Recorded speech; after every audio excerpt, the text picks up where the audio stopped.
Nii, ma olen nüüd juba täna teist korda laivis või isegi kolmandat korda.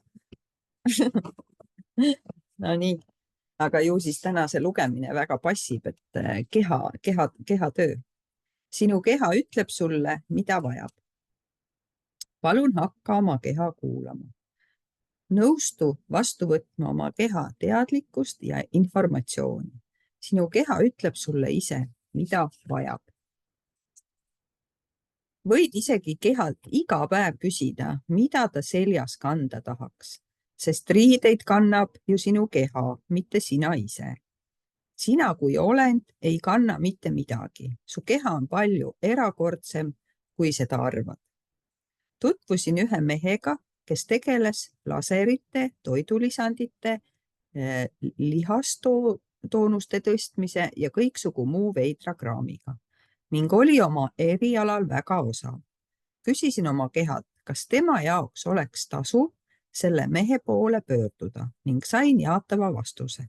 Seega läksin ma ravisessioonile. See mees soovitas mulle toidulisandeid ja ma küsisin, keha, kas tahad neid võtta? Ja sain vastuseks jah. Seega nõustusin ma võtma toidulisandeid täpselt sellisel määral, nagu mu keha neid soovis. Tavaliselt ma ise toidulisandeid ei ostaks, aga ma ei ütle ka ei. Pean lahendama kõik oma hädad energeetiliste vahenditega ning ma pole nõus ära lõikama mingit teadlikkust oma keha soovide kohta. Pead lubama teistel säilitada nende vaatenurga ja endal samuti. Kui sulle öeldakse, et pead midagi alla neelama või sööma, siis küsid endalt, kas on ka päriselt tõsi, et pean seda tegema. See ei tekita minus kerget tunnet, järelikult on tegemist, kui see ei tekita, siis on valega. See toidulisandeid müüv mees tahtis mulle müüa nagu seda kraami. Küsisin iga toidulisandi kohta, keha, kas sa tahad seda? Kui palju sa seda tahad? Ja ma jälgisin kõiki vastuseid, mis keha mulle ütles. 90% probleemidest, mis meil oma kehaga esinevad, tulenevad asjaolust, et me ei võta oma keha kuulda. Kas oled kunagi voodisse läinud kellegi sellisega, kelle puhul sa teadsid, et ei tohiks temaga voodisse minna, aga ei võtnud oma sisetunnet kuulda? Me võime tahtmise korral oma keha arvamust eirata. Kui tihti me seda teeme, kui tihti oled sa teadlikult eiranud seda, mida keha sulle öelda püüab?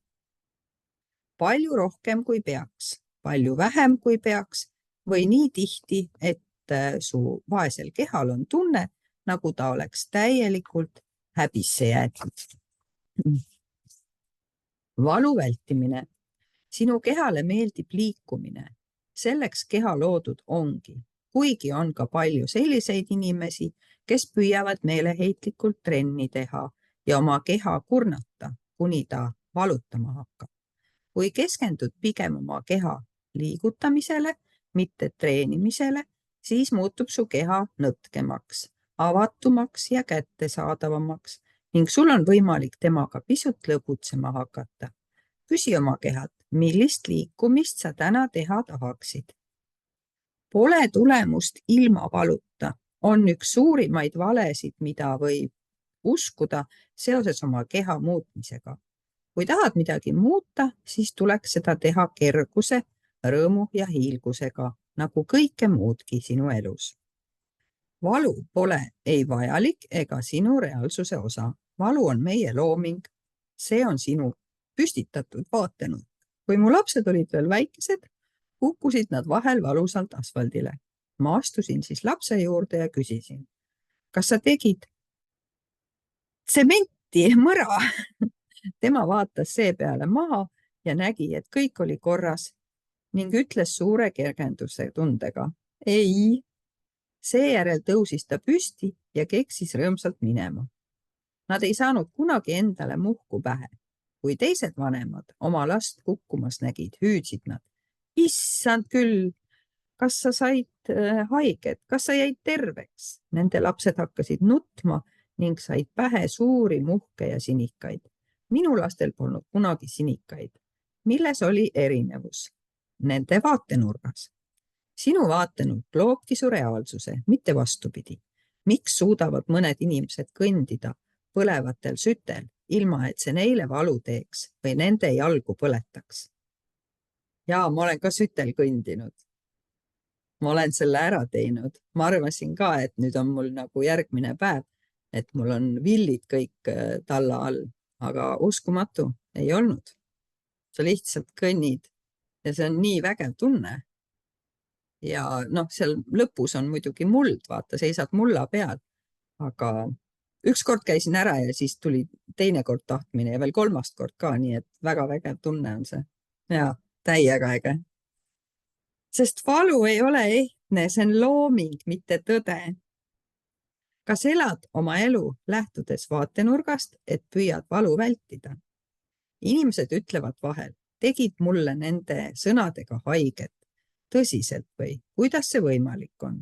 Võid öelda täpselt samu sõnu kellegi teisele, aga see ei teeks neile sugugi haiget, sest nemad ei peaks neid sõnu valulikeks. Kui aga ütled midagi kellelegi, kes otsustab, et need sõnad olid valulikud, siis ta saabki haiget. Kumb siis õigepoolest valu loob? Sinu otsus või tõde? Ja nüüd on abivahend. Muuda asi piirituks. See abivahend võimaldab sul eristada tõde valedest. Seda abivahendit kasutades võid sa toimuvat näha sellisena, nagu see päriselt on, mitte sellisena, nagu sina oled seda otsustanud näha. Kui muudad midagi valet piirituks, siis see kaob. Kõik tõene muutub aga kaalukamaks. Ja nüüd on harjutus. Mõtle kellelegi, kellega sa oled hiljuti tülis olnud. Mõtle kõigile sellega kaasnevatele tunnetele ja muuda need piirituks, universumist suuremaks. Kas need tunded kaovad või muutuvad kaalukamateks? Need kaovad. Sest see, mis tegelikult toimub, on erinev sellest, mida sina usud. Uskumatu. Tõesti kaob ära. Väga hea harjutus.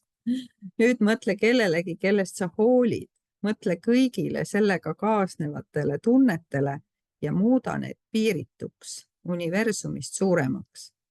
Kas need tunded muutuvad kaalukamaks? Ehk hoolid sa sellest inimesest rohkem, kui endalegi tahad tunnistada. Oled piiritu olend ja sul on paratamatult ka tunded. Sellest pole midagi. Lihtsalt muuda need tunded piirituks, universumist suuremaks. Ning need hakkavad kaduma ja sina ei pea laskma end neist enam mõjutada. Kui sa oma kehale liiga palju lähened, hakkad sa tundma kõiksugu asju ja neid oma kehasse tõmbama, mis aga pole sinu parimates huvides. Kui sa väljapoole ei avardu, siis muudad sa need asjad ehtsaks, pingeliseks ja intensiivseks. Kui sa oled kokku surutud ja muutud teadlikuks kogu sellest energiast, näib seda sinu jaoks olevat liiga palju ning väga väike osa sinust suudab seda ära kasutada. Nii. Saad teavet vahet pidamata juurde ja kui sa lihtsalt muudad selle piirituks, universumist suuremaks, siis kaob ära selle teabe vale osa ja alles jääb vaid see osa, millega pead toime tulema.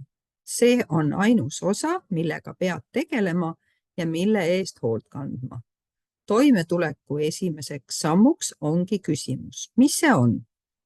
Kas mul on vaja sellega midagi ette võtta? Mida võin ma teha või milleks saada, et hõlbustada siinkohal muutuste teostamist? Kui tajud midagi sellist, mis toimub kellegi teise elus ning püüad seda temalt ära võtta, ei muuda sa seeläbi midagi. Tema püüab seda omakorda tõenäoliselt ära võtta kelleltki teiselt. Ja kui sina selle temalt ära võtad, siis liigutad seda teemat otse kui ringiratast. See asi ei kao enne, kui oled valmis esitama küsimuse. Kas võiksime nüüd selle lõpetada? Ütleme näiteks, et sa oled teadlik valust kellegi teise kehas. Võid endale esitada mõned küsimused. Kas see on nende valu? Kas nende keha püüab neile midagi öelda? Kas nad kogevad seda ise ka päriselt valuna? Või on nad end niivõrd tuimaks muutnud, et ei suuda oma kehale tähelepanu pöörata? Kui küsimuse esitamine tekitab sinus kergema tunde, siis tähendab see jah, aga kui küsimus tekitab raske tunde, siis tähendab see ei. Nii lihtne see ongi. Sa ei püüa mingeid vastuseid leida. Kui kellelgi on valus, siis tunned seda valu vahel ka enda kehas, sest tead, et selle inimese keha karjub su keha peale. Tee mind terveks. Selles olukorras on vaid lihtsalt asetada käe selle inimese õlale või seljale või isegi tema kätt suruda ja käest kinni hoida pisut kauem, kui see tema jaoks mugav tundub. Seda tehes võid sa tema kehast valu eemaldada. Tee seda mitte selleks, et tahad teisi aidata, vaid et see muudab sinu elu lihtsamaks. Teadvusta endale, et seni, kui teiste kehal on valus, ei lõpeta sinu keha karjumist. Nii et muuda olukord endale lihtsamaks. Sedasi õpid sa teadlikkust kasutama, selle asemel, et üritada teadlikkusest lahti saada. Mida võib keha sulle toidu kohta näiteks öelda? Võid oma kehalt küsida, kas tahad süüa või tahad sa midagi juua? Seejärel palu kehal endale näidata, mida ta saada sooviks. Kui sööd seda, mida su keha tahab, siis maitseb toit hästi ja tekitab sinus hea tunde. Kui see on nii, siis tead kindlalt, et oled teinud õige valik. Kui aga kehale küsimusi esitad ja selle ideega mängid, võid hakata oma kehaga looma teistsugust suhet. Sa ei pruugi esialgu selget vastust saada ja võid algul paljuga puusse panna, aga siis hakkad mõistma, et kui millegagi täkkesse paned, siis tekitab see sinust teatava tunde. Sa tead, et saad iga kord seda tunnet tajudes midagi sellist, mida su keha tegelikult tahab.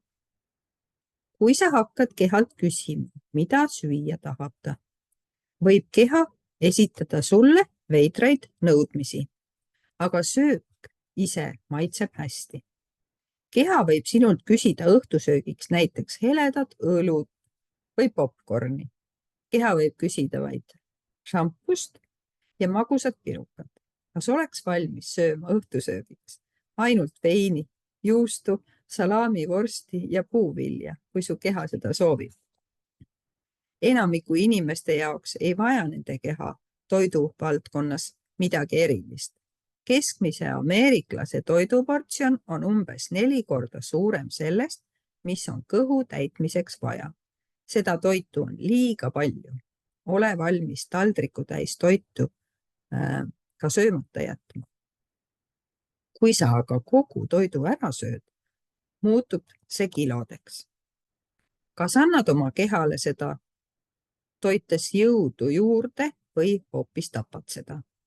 Meie usume, et anname kehale jõudu, aga tegelikult on nii, et kui süüa sellist toitu, mida su keha ei vaja või ei soovi, siis tapad seeläbi oma keha. Kas oled teadlik, et 60–90% sellest energiast, mille sa toidu söömisest saad, kulub sellesama toidu lagundamiseks ja seedimiseks. Seega ei anna rohkem söömine su kehale energiat juurde, vaid hoopis kasutab rohkem energiat. Sellepärast peadki küsima oma kehalt, mida ta süüa tahab.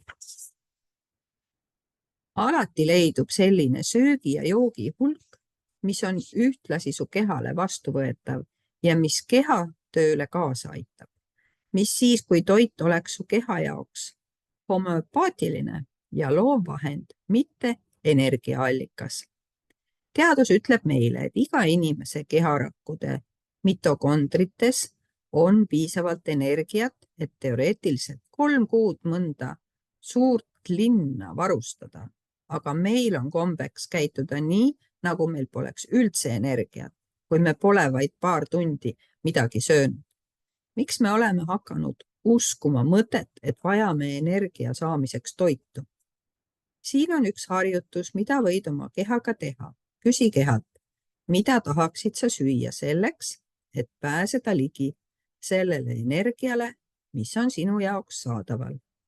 Ja vaata, mis juhtuma hakkab. Mis siis, kui küsiksid oma kehalt, mida oleks vaja selleks, et keha saaks veelgi rohkem energiat, kui sinu arvates vaja läheb. Ma küsisin oma kehalt, mida peaksin talle söötma selleks, et näha välja 10 aastat noorem ning keha vastas mulle. Arbuusi! Seega sõin ma peaaegu 3 nädalat järjest arbuusi, kuni ühel päeval mu keha rohkem arbuusi süüa ei soovinud. Selle ajavahemiku lõpuks nägingi ma umbes 10 aastat noorem välja. Arbuus oli homöopaatiline vahend, mille abil sain pidurdada vananemisprotsessi oma kehas. Kas tahaksid oma kehaga luua samasugust suhet? Kas su keha tunneb väsimust? Kas tunned sageli end väsinuna? Kui tihti oled sa otsustanud, et oled väsinud, sest olid kõvasti tööd rüganud? Kui suur osa sellest on tõde ja kui suur osa on vale? Tõde on selles, et sind väsitabki see energia, mida sa pühendad enda sundimisele tegema asju, mis sind tüütavad. Kui oled tähele pannud, et pead kulutama rohkem energiat selliste asjade tegemisele, mida sa meelsamini väldiksid. Kulutad meeldivate tegevustega võrreldes 8–10 korda rohkem energiat neile tegevustele, mis sind tüütavad. Pead kasutama 8–10 korda rohkem energiat kui muidu, et teha midagi vastumeelset ning selle tegemiseks kulub 5–10 korda rohkem aega. Kui suure osa oma elust sunnid sa end tegema selliseid asju, mida tegelikult teha ei taha? Kas võiksid palun hävitada ja olematuks teha kõik, mis seoses sellega esile kerkib? Jah, õige, vale, hea ja halb, pott ja pokk, kõik 100, lühidalt poisikesed, povadid, alused, loomised ja veel. Kas arvad, et oled vanaks jäämas? Piiblis on räägitud inimestest, kes elasid 900 aasta vanuseks, nii et miks elame meie ainult umbes 80 aasta vanuseks? Proovi järgnevat harjutust. Küsi oma kehalt, kui kaua ta sooviks elada. Pead selle küsimuse esitama kehale, mitte endale. Usalda selle küsimuse energiat ja vali see vastus, mis kergem tundub. Kas su keha sooviks elada rohkem kui 100 aastat? Või vähem? Ikka rohkem. Kas su keha sooviks elada rohkem kui 300 aastat vanaks? Või vähem? Ikka rohkem. Rohkem kui 500 aastat või vähem? Rohkem. Kas su keha sooviks elada rohkem kui 800 aastat vanuseks või vähem? Rohkem. Palun pane tähele, et sinu keha oleks valmis elama 800 aastat või kauemgi veel, aga sina ei lase kehal elada rohkem kui 100 aastat. Sinu arusaama järgi tähendab 800-aastaseks saamine, et näed välja nagu Metuusala ja sind katavad pealaest jalatallani kortsud. Mis siis, kui asi poleks nii? Meil pole vaja seda oma reaalsuseks pidada, aga sellest hoolimata usuvad kõik, et muutume lõpuks vanaks, kortsuliseks ja haigeks. Miks nii? Sest oleme otsustanud, et vanus on midagi ehtsat. Me peame sünnipäevapidusid ja tähistame vanemaks saamist. Oleme kindlad, et kui saame 60 aastat vanaks, siis oleme juba väetid ja vanad. Ma saan sellel aastal 60. ma ei ole väeti ja vana. Sinu vaatenurk loob su reaalsuse. Vot nii, et kas oleksid valmis loobuma oma sünnipäevade tähistamisest kui millestki tähtsast ning lõpetaksid uskumast seda valet, et vananemine on midagi ehtsat. No just, kahe kõrva vahel kinni see. Kas piiritu olend looks endale keha, millel on piirangutega elu. Ei, piiritu olend looks sellise keha, milleks oleks piiramatu töövõime, teovõime. Kas sinu kehal on võime elada 800-aastaseks, aga sa ei kasuta seda võimet ära, siis kas oleks loogiline järeldada, et teed midagi sellist, mis takistab sul nii kaua elamist? Mis sa arvad, mis võiks olla süüdlane? Arvustamine. Millal sa lõpetasid sirge seljaga kõndimise? Millal sa sellest loobusid? Millise vanuse oled endale määranud, et su keha selle vastu tõrgub? Vastuseks on ükskõik milline vanus, milleks sa hetkel end määratled. Kuidas oleks, kui sa ei peaks järgmised 10 aastat välja nägema päevagi enam vanem kui täna? No see oleks super, suurepärane, sa peab ennast ümber kodeerima. Kas sellel oleks sinu jaoks mingi väärtus? Muidugi. Kui oled valmis muutma oma vaatenurka, võid muuta ka seda, mis su kehale osaks saab. Kui vanalt sa oma keha välja lülitasid? Mõtle sellele vanusele ja küsi, millist otsust, arvustust, järeldust või kaalutlust ma siis kasutasin. Tajud teatud valetunnet, mis on nagu kinnistunud järeldus, aga milles peitub ka mingi otsus. Oled langetanud otsuse oma keha valetunde kohta. Lapsed on noorena olemuselt seksuaalsed. Neil pole selle kohta vaatenurka. Vanemaks saades tehakse neile selgeks, et selliseid asju teha on vale. Kui nad teismeikka jõuavad, ütleb keegi neile, et nad on inetud, halvad või paksud ning nad hakkavad eemale tõmbuma ja tõukuma oma keha aistinguid ja teadlikkust. Nad hakkavad oma keha välja lülitama, et toime tulla teiste pilgetega. Kas võiksid hävitada ja olematuks teha kõik selle, mida oled teinud enda ja oma keha välja lülitamiseks ning kõik selle, mida oled teinud eiramaks oma elu puudutavaid valikuid kellegi teise vaatenurga kasuks? No jaa.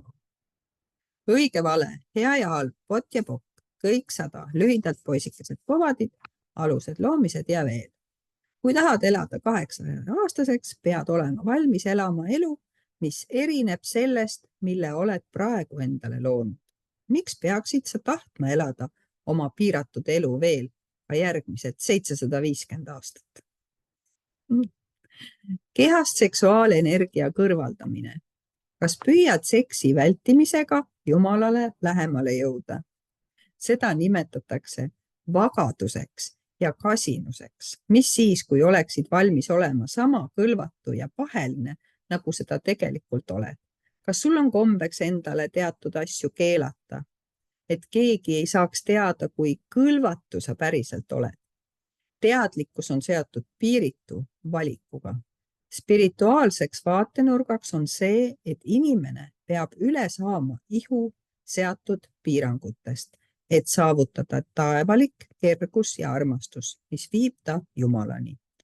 Kui palju jumalaid oled sa kõigi oma eluaegade jooksul kummardanud? Kas mõni neist on ka su palvetele vastanud? Kas teadsid, et oled ise oma reaalsuse Jumal? Üks suur sarnasus enamiku kirikute, kultuste ja religioonide vahel on see, et nad kõrvaldavad seksuaalsuse kui elu osa. Mida arvab sinu keha seksuaalenergia kõrvaldamisest? Dalai Lama ja kõik teised mungad jagavad vaatenurka, et kui kõrvaldada soov seksida, siis kõrvaldad seeläbi ka ihulised vajadused, otse kui ihu ise oleks mingi vajadus. Mis siis, kui ihu oleks mingi vajadus? Mis siis, kui see oleks valik ja see valik oleks sinu kehas loomingulise energiaga? Tegelikult on nii, et seksuaalenergia on ühtlasi ka generatiivne energia. Miks peaksid selle oma kehalt eemaldama? Inimesed, kes hakkavad hoogsalt vananema, on oma elust kõrvaldanud seksuaalenergia. Nende välimus muutub kehvemaks, nende enesetunne muutub kehvemaks ning nad hakkavad tundma valu ja igasugu muid ebameeldivaid tundeid. Need kasvuhormoonid, mida su keha vajab, põhinevad keha seksuaalenergial. kasvuhormoonid jätkavad avardumist seni, kui oled valmis seksuaalenergiat omama. Kohe, kui sa seksuaalenergia välja lülitad välja ka oma kasvuhormoonid. Kasvuhormoonid ongi need, mis takistavad kehal hoogsat vananemist. Seksuaalenergia omamine ei tähenda seda, et peaksid pidevalt kellegagi magama. Sul on alati valik selles, kas tahad kellegagi magada või mitte. See seisukoht ei pea olema alaliselt kas sees või väljas. Mis juhtuks siis, kui su keha oleks pidevas erutusseisundis? Kui palju energiat kasutad sa oma keha vastu selleks, et välja lülitada oma seksuaalenergia? Kas palju, vähe või ilmatuma palju? Kas võiksid selle kõik hävitada ja olematuks teha? Ja. Õige, vale, hea ja halb, vot ja pokk, kõik 100, lühidalt poisikesed povadid, alused loomised ja veel. Ja kehastumise rõõm. Kehastumine ei seisne üksnes sinu kehas, vaid terves suu reaalsuses. Kui oled valmis tervet reaalsust vastu võtma, võib su teoks saada hoopis teistsugune kehastumine. Sellega käib kaasas ka teatud rõõmu ja rahutunne. Sa võid vaadata teisi inimesi tegemas mis tahes valikuid ja teada, et teie vahel on üks olemine, kus kõik võetakse vastu ja mitte midagi ei arvustata.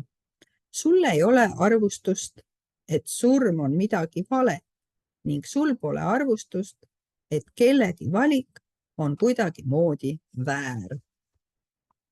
Vaat nii, nüüd sai see keha osa läbi.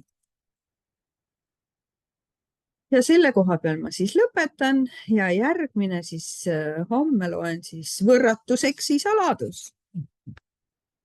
Et homme tuleb siis selline teema, aga nüüd ma panen selle kinni ja kohtumiseni homme.